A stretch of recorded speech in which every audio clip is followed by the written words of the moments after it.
করি যে আমি যদিও অনেকেই কাজ করছে, বাট আমি বিশেষ করে নিজাম ভাইয়ের সঙ্গে আমার ঘনিষ্ঠতা থাকায় আমি ওনার মাধ্যমে অনেক খবরাখবর পাই। তো সেই ক্ষেত্রে সবাই এর মানে ভাগদার এত চমৎকার একটা কাজের জন্যে। তারপরে যে জিনিসটার কথা বলবো যে স্পোর্টসম্যান একটা বিরাট ব্যাপার। যে কোনো মানুষই একটা স্পোর্টসম্যান হতে পারে না। তার কারণ হচ্ছে তার কিছু বৈশিষ্ট্য, তার কিছু ডিসিপ্লিন, যেটা একটা স্পোর্টসম্যানশিপ একটা স্পোর্টস বা একটা প্লেয়ারকে দেয়। তো আমি আশা করব এবং চাইবো যে সবাই যেন স্পোর্টসম্যানশিপটা বজায় রাখে থ্রু আউট দ্য টুর্নামেন্ট, এবং এই ডিসিপ্লিনটা বজায় রেখে not only in tournament and you learn something out of it and you take it off off this from this tournament and spread it in your life.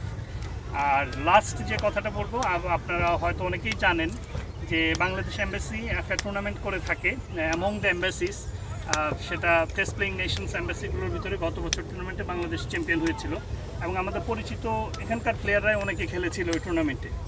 তো গতবারের মতো এবারও আমি একজন আয়োজক বাংলাদেশ এম্বাসির পক্ষ থেকে এবং one of the selector also.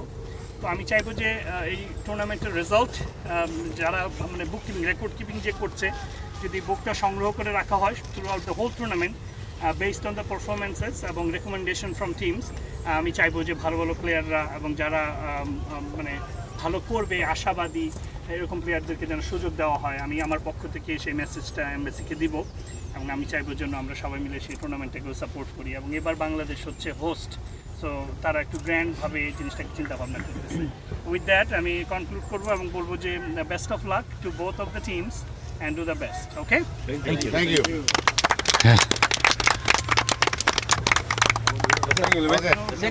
We have 10:27, 3 minutes to go. না আম্পায়ার দিয়েছেন, আম্পায়ার বল দিয়েছেন, আম্পায়ার গেম অন। এই যে ভাই নম্বরে দাঁড়ায়